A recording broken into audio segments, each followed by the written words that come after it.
Shalom, everybody. Welcome to this week's journey through Torah. This week is Parsha Ha'azinu. We're getting closer to rounding out the end of the Torah. We have Haazinu, then we have Azot HaBracha. This is the blessing. Then we go back to the beginning. So we're almost completely through a Torah cycle. So as we're approaching the end of this, what are some of the things we need to be keeping in mind? Well, one of this is one of the last things that was commanded to us from Yahweh is to write a song. Write a song, and this song is the words of Yahweh. Essentially, what we find is that the Torah, in many different commentaries, many different midrashes, is expressed as a song. So, does it make sense that a melody is something that's given to us to help remind us and put it down in us, and we remember it from time to time and remember it forever? How many of you remember melodies of songs from when you were a child? How many of you can't say your ABCs without singing it? So that's kind of the idea. Okay, the Torah gives us Parsha Ha'azinu because it is a song that is to be written, and the idea of the song is to stand as witnesses either for us or against us, and depending on how the song reacts towards us, and the witness is called upon it to do so, is on our heart and our condition towards it. But the idea for a song, why a song instead of just words? If you just give a speech, just give words. Sometimes even just reading a poem or poetry, there's a little more to it than that. So, but if we're just saying things, it's not so memorable. Now, if you some like poetry where it kind of has a rhythm to it, kind of has a little function to it, it's got a flow, it's a little more memorable, right? But then when you have a song with a melody, even if sometimes we can't remember the words, we remember the melody. Right? And we're like, oh, how did that go again? And you kind of like whistling it or humming it, trying to remember the words. Eventually you do. Okay, eventually you will. Maybe not all the time, but eventually you will. And that's kind of the idea. That if you have this melody that is within you, it's harder to forget. There's something about a song that bypasses our brains even, and is just kind of there. It goes into the very depths of you. Creation itself is a symphony. Everything that was created cries out and sings to Yahweh. Everything declares his goodness.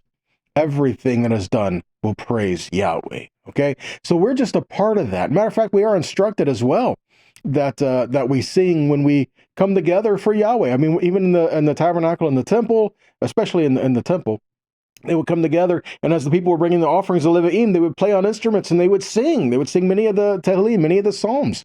And so again, this is the idea of worship and all this going on at the same time, and people would sing and get it out there. And you know, it's kind of hard to sing a happy tune and feel miserable. You know, you ever notice like what you're singing can also affect your mood? You know? So it's like you're kind of starting to feel a little down, and you start singing a happy song and you start feeling a little better, right?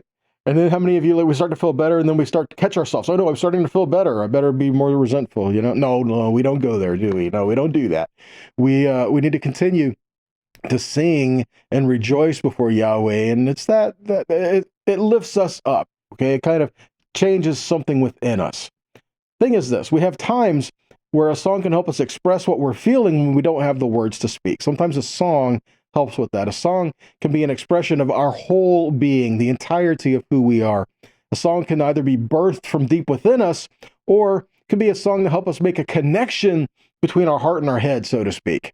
You know, can make a connection between what we feel and what we know. Or sometimes I feel it, but I can't express it. But maybe there's a song that helps express how we're feeling. Maybe we don't have the words, but maybe someone else has provided words in a song that really help us out. And this is something to help us. Okay, this is what it's given for. We need to sing and worship and be joyful when we gather together, and when we're not as well, but especially when we gather together. Look at Colossians 3:12-17. Therefore, as God's chosen people, holy and dearly loved, clothe yourselves with feelings of compassion, with kindness, humility, gentleness, and patience. Bear with one another. If anyone has a complaint against someone else, forgive him. Indeed, just as the Lord has forgiven you, so you must forgive. Above all these, clothe yourselves with love, which binds everything together perfectly, and let the shalom which comes from the Messiah be your heart's decision maker. For this is why you were called to be a part of a single body and be thankful. Verse 16. Let the word of the Messiah in all its richness live in you as you teach and counsel each other in all wisdom, and as you sing psalms, hymns, and spiritual songs with gratitude to God in your hearts. That is, everything you do or say, do in the name of the Lord Yeshua, giving thanks through him to God the Father. See that? So there's something about their songs, hymns, and spiritual songs. It's not just one kind of song, nor is it just one genre, okay? It's something, it's the expression of our heart to Yahweh. And each person's different, and we're all individuals. We all have that within us. So every person has their own song, and every person has their own expression to Yahweh. Just sing it out to him, okay? But when we all come together, we need to be kind of like that symphony that works together to make this joyful sound before Yahweh together, okay? But specifically in Haazinu, Parsha Ha'azinu, in Deuteronomy 32, we have the Song of Moses. Now, many attribute the Song of Moses to be the song at the sea that we see in Exodus 15. I can see that and not see that at the same time. I mean, Moses did sing the song, okay? Obviously, he wrote it down, but he didn't. It was written after the fact, okay? It broke out in spontaneous song, all right? And as it broke out in spontaneous song, the people were singing, and Miriam and the tambourines, and they were dancing and they were singing. This was a spontaneous spiritual song that just broke out, and they sang and they rejoiced, and then Moshe wrote it down. So he didn't actually write the song. He penned it. He didn't write it, all right? So Haazinu, Yahweh gave him the words, but he said, write this song. So he wrote the song. Then him and Yehoshua was supposed to go and teach it to all the people. Okay, so call whichever one you want. You want the Song of Moses, right? We sing the Song of Moses, the servant of God, the Son of the Lamb, saying great and marvelous. Well, they both kind of do that, right? But regardless, this is a song that was written, and there was a purpose to it. What is the purpose? We learn the song is to be a witness. The song is a witness to the people. And what does a witness do? A witness does nothing more than testify of the facts, what they have seen firsthand, not hearsay, firsthand experience. Okay? This song is to be a witness. So if we're doing good, the song will testify and witness on behalf of that. If we're not, the song will testify and witness on behalf of that. And the idea of the song is that when we're doing well, it's great and it's glorious. When we're not, when we've turned our backs on Yahweh, the idea of the song is to remind us to come back to him. That we've strayed, return, come back to Yahweh, all right? And we see this as we go back into Deuteronomy 31, that's kind of setting up the reason for the song before we get into it. Deuteronomy 31, 19 to 21. Therefore, write this song for yourselves and teach it to the people of Israel. Have them learn it by heart, so this song can be a witness for me against the people of Israel. For when I have brought them into the land I swore to their ancestors, flowing with milk and honey, and they have eaten their fill, grown fat, and turned to other gods, serving them, despised me, broken my covenant. Again, what happens? Well, take a look, verse 21. After many calamities and troubles will come upon them, this song will testify as a witness, because their descendants will be reciting it, and will not have forgotten it. For I know how they think even before I have brought them into the land about which that I swore. So again, the song is a witness, and because their children are going to be singing it too. See, again, there's something about a song and a melody that can go from generation to generation to generation, right? We have, I mean, when you were a kid, you turned on the oldies station, right? And then nowadays you turn on the oldies station to stuff that you used to listen to, right? But the ironic thing, the funny thing, is that there are kids nowadays that are singing songs that are from the oldies station that was when you were a kid. There's something about a song that goes generation, generation, generation. Not every song, but a good song can outlast that generation and move on a generation, to generation, to generation. That's the idea for the Torah. The Torah is a great song. And if we get it in us, where it comes out as this beautiful symphony, it's awe-inspiring. The children are going to learn it, and they're going to teach it to their children, and their children, and their children, right? That's the idea. Because again, there's something about a song that bypasses our thinking and goes to right into your soul, right into part of you, right? Let's look at a couple Psalms here really quick. Psalm 84, 2 and 3. How lovely are your tabernacles, Adonai Tzavaot. My soul yearns, even faints, for the courts of Adonai. My heart and my flesh sing for joy to the living God. See that? With all that we are. Psalm 108, verse 2 says, My heart is steadfast, O God, and I will sing praises with all my soul. See that? So it's not just singing with my mouth is what it's saying. No, it says with everything that I am, all of me, with my heart, with my soul, with my very being, I will sing to Yahweh, and I will sing of his goodness. And again, there's something about a song. Before I go through with more scriptures, I want to read something about from an article that kind of helps prove this point a little bit, okay? So bear with me while I go through this, and I've got something I really want to share with you from this article, and then we can go back into some more of the scriptures, all right? So the following is from an article called From Singing to Speaking, okay? It's from Stroke Connection magazine in September-October 2005, okay? So this is from that. It's amazing to see stroke survivors who have lost the ability to speak suddenly produce accurate words when singing familiar songs. This phenomenon was reported by Swedish physician Olaf Dahlin in 1736. Dr. Dahlin described a young man who had lost his ability to talk as a result of brain damage, but who surprised townsfolk by singing hymns in church. Wow. So the acquired language disorder now is called aphasia. It became a subject of clinical study and a target for rehabilitation beginning in the mid-1880s. Since that time, every clinician working with aphasia has seen individuals who can produce words only when singing. Indeed, this observation prompted American neurologist Charles Mills to suggest in 1904 that it might help to play the piano and encourage patients with aphasia to sing well-known songs. Keep going, this is interesting. There appear to be psychological benefits, but singing familiar songs alone doesn't seem to improve the speech of people with aphasia. This is probably because the words that come automatically when singing are intricately linked to the melodies, and they are not easily separated. The spoken word is a different matter.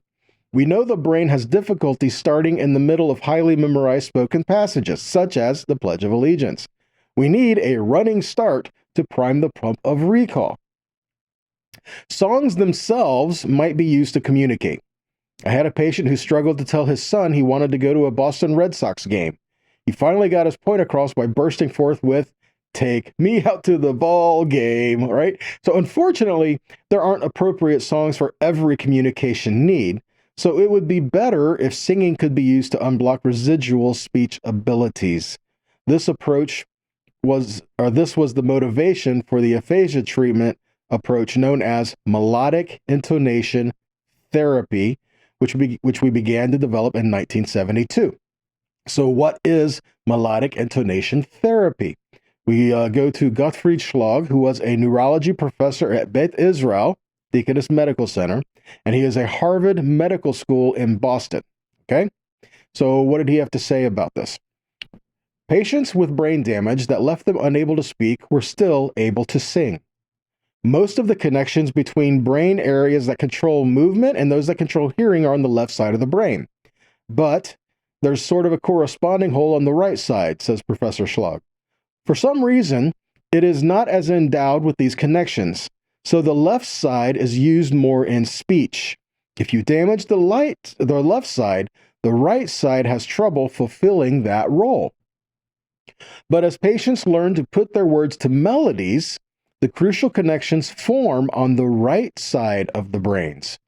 Previous brain imaging studies have shown that this singing center is overdeveloped in the brains of professional singers. During the therapy sessions, patients are taught to put their words to simple melodies. Professor Schlag said that after a single session, a patient who was not able to form any intelligible words learned to say the phrase, "I am thirsty," by combining each syllable with a note of a melody. The patients are also encouraged to tap out each syllable with their hands. Professor Schlag said that this seemed to act as an internal pacemaker, I would say like a metronome, which made the therapy even more effective. Music might be an alternative medium to engage parts of the brain that are otherwise not engaged. The late Rabbi Jonathan Sacks of blessed memory, he states this: why call the Torah a song? Because if we are to hand on our faith and way of life to the next generation, it must sing.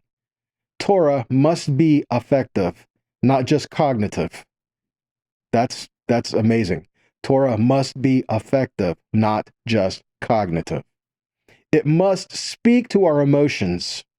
As Antonio Damasio showed empirically in Descartes' error, though the reasoning part of the brain is central to what makes us human, it is the limbic system, the seat of the emotions, that leads us to choose this way, not that. If our Torah lacks passion, we will not succeed in passing it on to the future. Music is the affective dimension of communication, the medium through which we express, evoke, and share emotion, precisely because we are creatures of emotion. Music is an essential part of the vocabulary of mankind. Wow. See, again, something about a song that is outlasts just the words. Okay? Something about a song that can outlast some of the memories. And there's something about a song that puts the melody and the words together that can't be separated.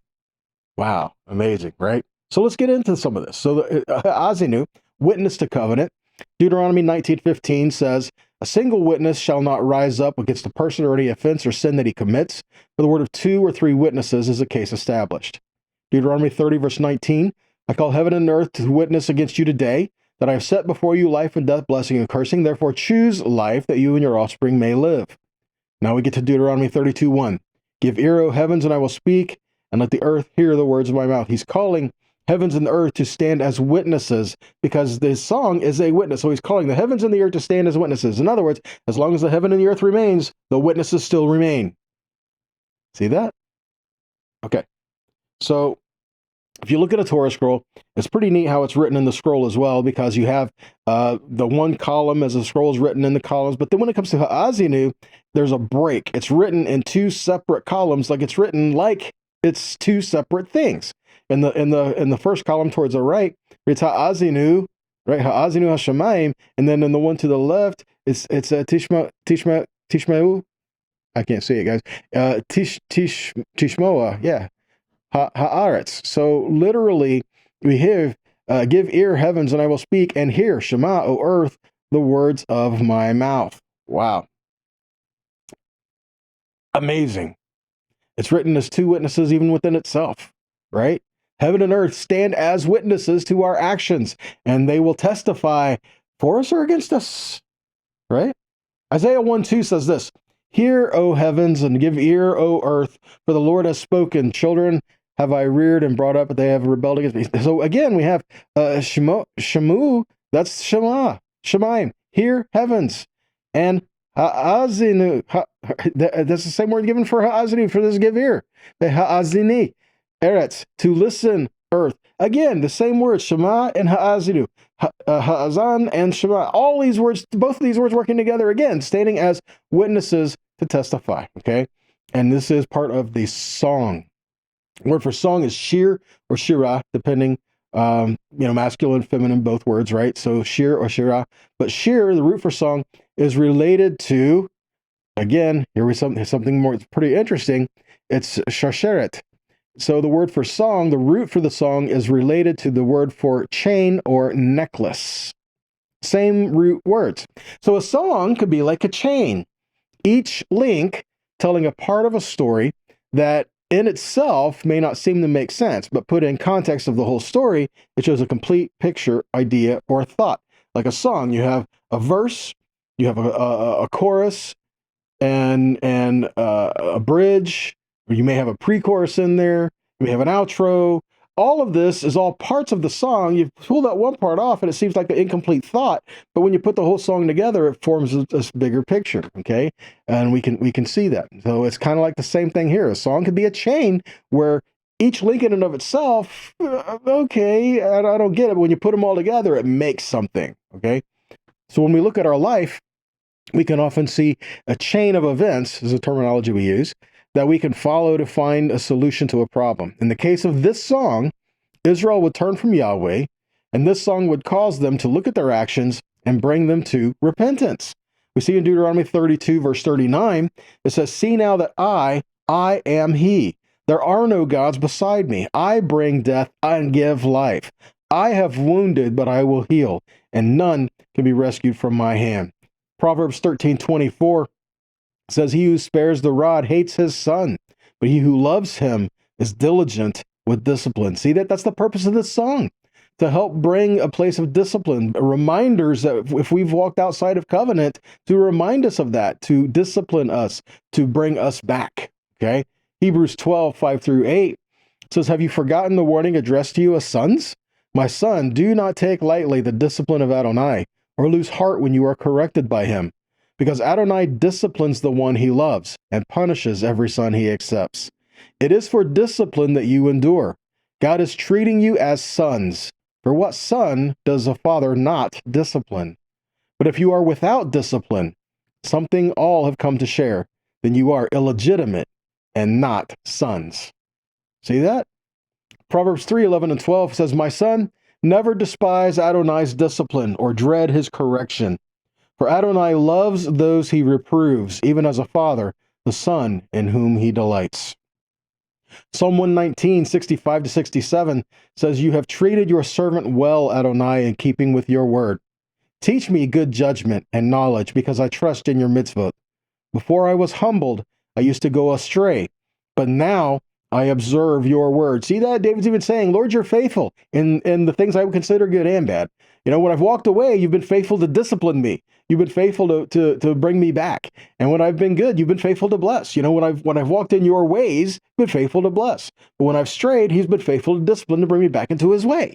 Right? So when I walk upright, it's great. When I walk away, it's still great because he'll still bring me back. But again, that's that learning. That's what David told us, you know. Before I walked my own way, but I was humbled. Now I come back and I keep his word, right? In Revelation, what do we see? Revelation 3:19 says, "Those whom I love, I rebuke and discipline. So be zealous, therefore, and repent." See that? Our zeal for Yahweh should lead us to a place of repentance. Our zeal for Yahweh should not lead us to a place of attacking one another. So again, the song is calling us into a place of unity, learning to dwell together. We're called to receive counsel, understanding, and discern our ways in the midst of all of this. Deuteronomy 32:28-29 says, "For they are a nation void of counsel, and there's no understanding in them. If they were wise, they would understand this. They would discern their latter end." Interesting. He says, if they were wise, in other words, there's no wisdom in them because they're not listening to counsel. Our wisdom is not God's wisdom. We want Yahweh's wisdom. Okay, so we need to listen to his counsel. And he says, if they were wise, they would discern their latter end. Let me put it this way, their last days. To discern is being. Being is the word that's used there. It means to literally to discern, to separate something for the point of discerning something. Deuteronomy 4:26-30 furthers this thought. Again, I call heaven and earth to witness you this day, much like we read in Haazinu, right? That you shall soon utterly perish off the land where you go to the Jordan to possess. You shall not prolong your days upon it, but shall utterly be destroyed. And the Lord shall scatter you among the nations, and you shall be left few in number among the heathen, where the Lord shall lead you. And there you shall serve gods, the work of men's hands, wood and stone, which neither see nor hear nor eat nor smell. Verse 29. But if from there you shall seek Yahweh your God, you shall find him, if you seek him with all your heart and with all your soul, when you are in tribulation, and all these things come upon you in the latter days, in the last days. If you turn to Yahweh your God and be obedient to his voice. We're talking about restoration. We're talking about people discerning their latter days. In other words, receive his counsel. Like we read in Malachi, it says, so when you're set free, when you go forth like leaping like calves from the stall, don't forget the word of Moshe. Don't forget the Torah of Moshe, my servant, which was given for all Israel. God redeemed you, but not to walk away from his word. He redeemed you so you would walk in his word, in his ways. Hosea 3, verses 4 and 5 says, "For the children of Israel shall abide many days without a king, without a prince, without a sacrifice, and without an image, and without an ephod, and without teraphim. Afterward shall the children of Israel return and seek Yahweh their God and David their king, and they shall fear Yahweh and his goodness in the latter days." Okay, so Deuteronomy 32, verse 46, we read, "So he says to them, put in your hearts all the words that I call as witness against you today, that you may command your children to keep and do all the words of this Torah." See that? Put it in your heart, so keep it and do it. "For it is not an empty thing for you, because it is your life. By this word you will prolong your days on the land which you are crossing over the Jordan to possess." Isaiah 30, verses 18 to 21 says, "Therefore Yahweh waits to be gracious to you, and therefore he exalts himself to show mercy to you. For Yahweh is a God of justice. Blessed are all those who wait for him. For the people who dwell in Zion and Jerusalem, you shall weep no more. He will surely be gracious to you at the sound of your cry. As soon as he hears it, he answers you. And though the Lord give you bread of adversity and the water of affliction, yet your teacher will not hide himself any more, but your eyes shall see your teacher, and your ears shall hear a word behind you saying, this is the way, walk in it. And when you turn to the right or when you turn to the left." See, we're talking about restoration. We're talking about walking in the word, walking in his ways. We hear his word, we do it. All right. Deuteronomy 4, verses 5 and 6 says, "Behold, I have taught you statutes and judgments, even as Yahweh my God has commanded me, that you should do so in the land where you go to possess it. Keep therefore and do them, for this is your wisdom and your understanding in the sight of the nations, which shall hear all these statutes and say, surely this great nation is a wise and understanding people." When we keep his ways, it is wisdom and understanding. Deuteronomy 10:12. "And now, Israel, what does the Lord your God require of you? But to fear Yahweh your God and walk in all his ways, to love him and serve Yahweh your God with all your heart and with all your soul." Micah 6:8, "He has shown you, O man, what is good and what Yahweh requires of you, but to do justly, love mercy, and walk humbly with your God." Ecclesiastes 12:13 and 14 says, "Let us hear the conclusion of the whole matter. After everything is said and done, what is the one thing that matters? Fear God, keep his commandments, for this is the whole duty of man. For God shall bring every work into judgment with every secret thing, whether it be good or whether it be evil." The conclusion of everything, put his song in your heart, right? Jeremiah 31 says that he will take your heart and he will write his word on it. He says, this is the covenant that I will make with the house of Israel in those days. This is the new covenant that he will give to us. He takes his word, writes it on our heart. And when he does, it's joyous. Any wonder why he says, sing to him a new song? Because we now have his words on our heart. We now have we are now equipped to sing a new song unto Yahweh. We now have the means within us to rejoice before him. See, sing to Yahweh a new song, which essentially is his song that has recreated you, his word, and we live for him in that now, okay? So, that's all I have for you today, guys. I pray that this has been a blessing to you. I pray that it has encouraged you, and I pray that it has challenged you, okay? If this has been a blessing to you, then please consider making a donation to help us continue to keep these things moving on, and please share them on whatever avenue that you listen or watch or whatever it may be.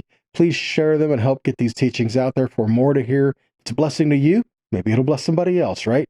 So help get it out there. So until next time, guys, may you be blessed and may you be a blessing. And shalom.